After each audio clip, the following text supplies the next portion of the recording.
seja bem-vindo ao podcast MG Familiar. Um podcast sobre temas pertinentes que nos fazem refletir e frequentemente com implicações para a prática clínica. E damos as boas-vindas ao nosso anfitrião, professor Carlos Martins.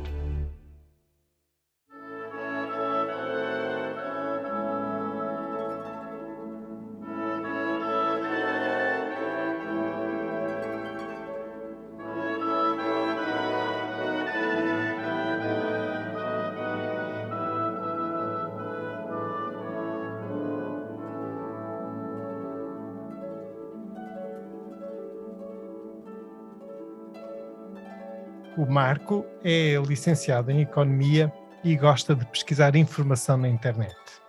Esta semana, na consulta com o seu médico de família, comentou o seguinte: eu li um artigo que afirma que a eficácia da vacina diminui muito ao fim de 5 meses. No primeiro mês, a eficácia em relação a prevenir a infecção era de 88%. E ao fim de 5 meses passou para 47%. Isto é uma redução brutal, doutor. Esta afirmação do artigo lido pelo Marco é verdadeira ou falsa? Caros colegas, a pandemia, infelizmente, ainda não terminou. Pelo contrário, até está a recrudescer e os países tentam ir desconfinando e aqueles que o vão conseguindo fazem-no sobretudo graças às vacinas. A questão de administrar ou não uma dose de reforço da vacina está, por isso, na ordem do dia. E é neste contexto que a Sofia Batista nos traz hoje 3 novas publicações relevantes, com evidência científica muito recente e que nos poderá ajudar a compreender melhor a eventual necessidade da dose de reforço da vacina. Olá, Sofia. Então, o que tens andado a ler em termos de artigos científicos? Viva! Hoje trago 3 artigos para partilhar, que foram publicados praticamente muito próximos, com dias de distância e no início de novembro, 2 deles no New England e outro no The Lancet. Todos estes 3 estudos se referem à vacina mRNA, mais conhecida como Pfizer-BioNTech, e são estudos em que foi avaliada a efetividade da vacina em populações diferentes ao longo dos meses seguintes à vacinação. Podemos começar pelo estudo de Tartoff e colegas, publicado no The Lancet. Neste estudo, foi avaliada a efetividade da vacina em perto de 3,5 milhões de indivíduos ao longo de 6 meses e revelou que a efetividade da vacina para a prevenção da infecção em pessoas com a vacinação completa atinge um pico de 88% durante o primeiro mês e depois caiu progressivamente para cerca de 47% após 5 meses. Contudo, a efetividade na prevenção de hospitalização praticamente não oscilou, 87% e 88% respectivamente ao primeiro e 5º mês. A efetividade contra a variante Delta versus outras variantes era semelhante no mês 1 e depois teve um declínio maior por comparação, mas sem significância estatística. Então, se me dás licença, o artigo que o paciente do nosso quiz, o Marco, terá lido deve ter sido baseado neste estudo, pelos valores que ele referia, e os dados que ele apresentou eram verdadeiros, ou seja, em resposta ao nosso quiz, a afirmação do artigo lido pelo Marco é mesmo verdadeira, exceto num pequeno pormenor, é que o Marco traduziu effectiveness para eficácia, mas a verdade é que será mais correto dizer efetividade. Eu explico.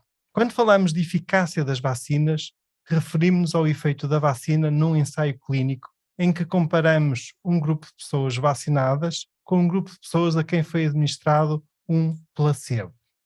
Quando avaliamos o desempenho da vacina num grupo de pessoas vacinadas, por exemplo, no mundo real, já devemos falar em efetividade.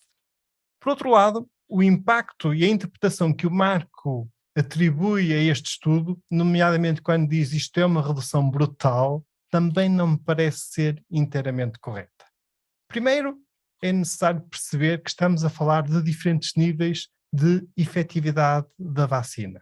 E naquilo que é mais importante, que é a prevenção dos internamentos, ou seja, a prevenção da doença grave a efetividade manteve-se ao longo do tempo, como bem disseste, Sofia, e isto por si só já é uma excelente notícia. E também é este um dos motivos que nos permite observar no presente números de internamentos e mortes bem mais reduzidos nas populações com cobertura vacinal do que naquelas sem a cobertura da vacina.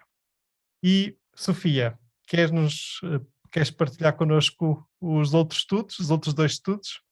Tentarei fazer uma síntese. Em relação ao estudo de Kemiteli e colegas, um estudo de casos e controlos publicado no New England, os investigadores observaram um pico de efetividade da vacina de 77% durante o primeiro mês, após vacinação completa, que baixou para cerca de 20% entre os 5 e 7 meses. Não obstante, a efetividade da vacina contra a hospitalização e morte atingiu os 96% no primeiro mês e não declinou ao longo dos primeiros 6 meses. Finalmente, o terceiro estudo é um estudo de Levin e colegas, também publicado no New England, e neste estudo os autores realizaram doseamentos mensais de IgG anti-spike e de anticorpos neutralizantes do SARS-CoV-2. O estudo avaliou cerca de 3.800 indivíduos, descobriu que ambos os tipos de anticorpos têm um pico no primeiro mês após a segunda dose, com um progressivo declínio ao longo de 6 meses, sendo que este declínio apresentou maior magnitude nos mais idosos, nos homens e nos doentes com 2 ou mais comorbilidades, doenças autoimunes ou nos imunodeprimidos. Em termos práticos, Sofia, que leitura fazes destes dados e destes estudos recentes? Bem, temos que ser sempre prudentes na interpretação destes resultados e particularmente na sua generalização. Os dados mais recentes parecem demonstrar que a proteção contra a infecção decresce bastante após 6 meses. No entanto, e isto é uma nota de grande importância, a proteção contra a doença grave parece manter-se em níveis elevados nesse intervalo temporal. O que poderá explicar essa diferença? Proteção contra infecção versus proteção contra doença grave? Uma explicação biológica. Para a prevenção da infecção, será necessário ter um nível elevado de anticorpos no corpo. Mas para a prevenção da doença grave existem outros mecanismos que podem envolver, por exemplo, as células de memória e a imunidade celular. Claro que sim, claro que sim. Mas então, na tua opinião, dose adicional, dose de reforço, terceira dose, sim ou não? A resposta é complexa, ainda nos falta mais informação, precisamos de seguimento mais alargado, sendo que também é uma questão com contornos políticos e económicos, mas com os dados de que dispomos hoje, sendo possível fazer essa dose adicional, sim. Pois, eu no fundo concordo contigo. A verdade é que estes estudos não nos dão evidência científica direta sobre a mais-valia de uma terceira dose. Nós, para isso, necessitávamos de ensaios clínicos randomizados, em que, pegando num grupo de pessoas com as 2 doses da vacina, estas seriam aleatorizadas em 2 grupos. Um grupo faria a terceira dose da vacina e o outro faria um placebo. E depois iríamos avaliar quantas pessoas ficariam infectadas com SARS-CoV-2, quantas seriam internadas por Covid-19, etc., etc., em cada um desses 2 grupos. E assim sim, assim é que descobriríamos o real valor da terceira dose. Qual é o problema? O problema é que não dispomos deste tipo de estudos de evidência, pelo menos que seja do meu conhecimento, e parece-me que não vamos dispor deste tipo de evidência científica para poder tomar decisões sobre a terceira dose. Então, como dizes e bem, com os dados que dispomos, parece poder fazer sentido reforçar a imunidade com uma terceira dose. Isto à semelhança do que se passa já com outras vacinas, com outras infecções, ou seja, é algo que já é frequente acontecer, serem necessárias doses de reforço. Mas atenção, aqui também nada nos garante ainda, pelo menos à luz dos dados que dispomos até agora, que a terceira dose irá dar uma proteção duradoura em relação a podermos ficar infectados, em relação à prevenção da infecção. Contudo, este reforço, na época de maior incidência sazonal que estamos agora a iniciar, parece fazer sentido, sobretudo para os grupos mais vulneráveis e de maior risco. Parece-te bem, Sofia? Sem dúvida, concordo inteiramente. Já agora, deixa-me só dar aqui mais uma nota pessoal e talvez até algo utópica. Se existisse uma gestão planetária desta crise, aí, na minha opinião, faria muito mais sentido proporcionar a vacinação completa com as 2 doses às populações de todo o mundo do que avançar já nos países mais ricos com a 3ª dose. Isso sim seria bem mais importante no controlo desta pandemia. Caros colegas, como sempre, deixaremos em conjunto com este episódio os links para os 3 artigos aqui mencionados. E agora a nossa sugestão musical. A nossa sugestão musical de hoje é uma valsa, a Valsa das Flores. Uma das obras mais populares do bailado Quebra-Nozes, composto em 1892 por Tchaikovsky. E, Sofia, queres comentar esta sugestão musical? É uma sugestão belíssima. Tchaikovsky é um compositor único, verdadeiramente, e depois Marius Petipa fez a coreografia deste bailado, que é um bailado encantador, muito a propósito desta época natalícia que se aproxima. Por outro lado, a Valsa das Flores faz-nos sempre lembrar o renascer e a primavera e tudo o que há de bonito na vida. Terminamos assim, caros colegas, aproveitem estes sons e obrigado por terem ouvido este episódio. Fiquem bem, continuem bem.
Terminamos assim esta edição do podcast MG Familiar.